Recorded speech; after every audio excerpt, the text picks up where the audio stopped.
Saikrishna lockup death కేసులో విచారణ వేగవంతమైంది. SIT గుర్తించిన కాలిపోయిన బూడిద ఎముకలు ఎవరివి అనేది ఇప్పుడు విచారణలో కీలకంగా మారింది. సాయికృష్ణను కస్టడీకి తీసుకుని టార్చర్ చేసి హత్య చేసి దహనం చేశారని మొదటి నుంచి తల్లి విజయలక్ష్మి ఆరోపిస్తున్నారు. విచారణలో భాగంగా స్టేషన్ టెర్రస్ పై కాలిపోయిన బూడిద ఎముకలు, అనుమానాస్పద మరకలున్న లాఠీ, ఇతర వస్తువులు సీజ్ చేసినట్టుగా సిట్ కోర్టుకు తెలిపింది. దీంతో ఈ కాలిపోయిన బూడిద ఎముకలు, పాక్షికంగా కాలిన బ్రాస్లెట్ ఎవరివి అనేది ఇన్వెస్టిగేషన్లో కీలకంగా మారింది. అవి సాయికృష్ణవా లేక ఎవరివి అనేది తేలాలంటే సస్పెండెడ్ సిఐ నాగరాజు కస్టడీని కీలకంగా భావిస్తోంది సిట్. ఫోరెన్సిక్ ల్యాబ్ నుంచి వచ్చే నివేదిక కూడా కీలకంగా మారింది.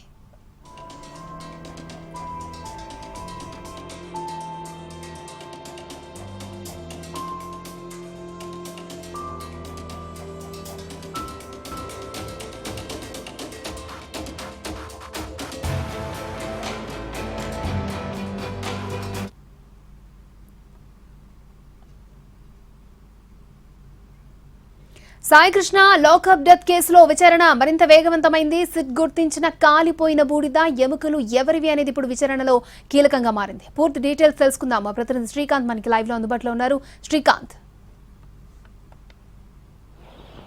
రాష్ట్ర వ్యాప్తంగా సంచలనం సృష్టించినటువంటి సాయికృష్ణ కస్టోడియల్ డెత్ కేసుకు సంబంధించి సిట్ విచారణలో కీలక విషయాలు అయితే వెల్లడవుతా ఉన్నాయి. ఈ కేసుకు సంబంధించి గత నెల 19వ తారీఖున సాయికృష్ణ తల్లి ఫిర్యాదు మీద సిఐ నాగరాజు మీద హత్య కేసు పోలీసులు నమోదు చేశారు. ఆ తర్వాత 21వ తారీఖున ఈ కేసును విచారించడానికి సిట్కి అప్పగిస్తూ ప్రభుత్వం కూడా జీవో విడుదల చేసింది. అప్పటి నుంచి సిట్ విచారణ కూడా జరుపుతున్న నేపథ్యంలో ఇప్పటి వరకు 5 నిందితుల్ని, అటు సిఐ నాగరాజుతో పాటు మరొక 4 కానిస్టేబుల్ని కూడా పోలీసులు అరెస్ట్ చేశారు, రిమాండ్కి కూడా తరలించారు. ఈ మధ్యకాలంలో జరిగినటువంటి విచారణకు సంబంధించిన విషయాలను నాగరాజు కస్టడీ పిటిషన్ కోరుతూ కూడా సిట్ అధికారులు న్యాయస్థానంలో ఆ మొత్తం నివేదిక కూడా అందించడం కూడా జరిగింది. అందులో కొన్ని కీలక విషయాలు వెలుగులోకి వచ్చాయి. ఎందుకంటే విచారణ సందర్భంగా తమకు స్టేషన్ టెర్రస్ మీద ఎముకలు, అదేవిధంగా కొంత కాలిన బూడిదతో పాటు అనుమానాస్పద మరకలు ఉన్నటువంటి లాఠీ ఉన్నాయి. సగం పాక్షికంగా కాలినటువంటి చేతికి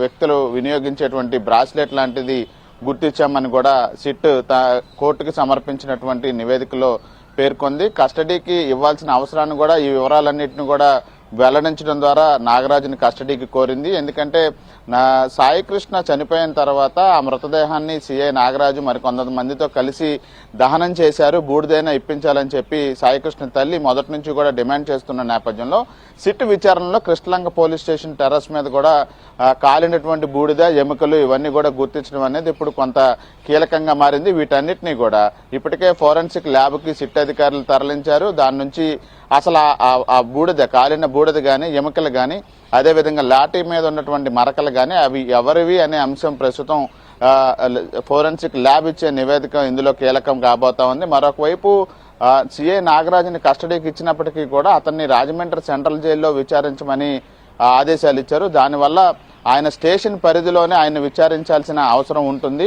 సీన్ రీకన్స్ట్రక్షన్ కానీ, ఎక్కడైనా ఆధారాలు నాగరాజ్ చెప్పిన తర్వాత సేకరించాలంటే అతన్ని కూడా తీసుకొని వెళ్ళాలి. ఎందుకంటే ఇప్పటి వరకు మృతదేహం కూడా దొరకలేదు, ఏం చేశారో తెలియలేదు. కాబట్టి నాగరాజుని విజయవాడలో విచారించడానికి సంబంధించి అనుమతి ఇవ్వాలి. రాజమండ్రిలో అయితే విచారణ అధికారులకు అది కొంతవరకు ఇబ్బందికరమైన పరిస్థితి ఏర్పడుతుంది. కాబట్టి ఇవన్నిటినీ పరిగణలోకి తీసుకొని కింద కోర్టు ఇచ్చినటువంటి ఆదేశాలను పక్కన పెట్టి కొన్ని షరతుల్లో వెసులుబాటు కలిగించాలని కూడా సిట్ అధికారులు ఏపీ హైకోర్టులో లంచ్ మోషన్ పిటిషన్ దాఖలు చేశారు. ఈ నేపథ్యంలోనే కస్టడీకి సంబంధించి దాఖలు చేసిన మెమోలో మాత్రం ఈ విధంగా స్టేషన్ టెర్రస్ మీద ఎముకలు, కాలిన బూడిద, అదేవిధంగా మరకలతో ఉన్నటువంటి లాఠీ, కొంత సగం పాక్షికంగా కాలినటువంటి బ్రాస్లెట్ గుర్తించామని చెప్పిన నేపథ్యంలో ఇప్పుడు ఈ కేసులో ఇదొక కీలక పరిణామంగా చెప్పొచ్చు. ఈ లభించినటువంటి ఎముకలు కానీ, ఆ కాలి బూడిదైనటువంటి ఏదైతే బూడిద కానీ, ఇదన్నీ ఎవరిది అనేది ఫోరెన్సిక్ టీం ఒకవైపున గుర్తించాల్సి ఉంది. మరోవైపు నాగరాజ్ కస్టడీలో వెల్లడించే అంశాల ద్వారా ఈ కేసు ఒక కొలిక్కి వచ్చే అవకాశం, సాయికృష్ణ మృతదేహం ఏమైందో కొలిక్కి వచ్చే అవకాశం ఉంటుందని సిట్ అధికారులు అయితే భావిస్తున్నారు. అయితే ఇప్పటి వరకు జరిగిన 10 రోజుల విచారణలో ఈ ప్రస్తుతం ఏదైతే పోలీసులు కోర్టుకి సమర్పించిన నివేదికలో చెప్పినటువంటి ఎముకలు కానీ, కాలిపోయిన బూడిద కానీ, మరకలున్నటువంటి లాఠీ కానీ ఒక కీలక ఎవిడెన్స్ గా కూడా సిట్ అధికారులు అయితే భావిస్తా ఉన్నారు. ఓకే శ్రీకాంత్.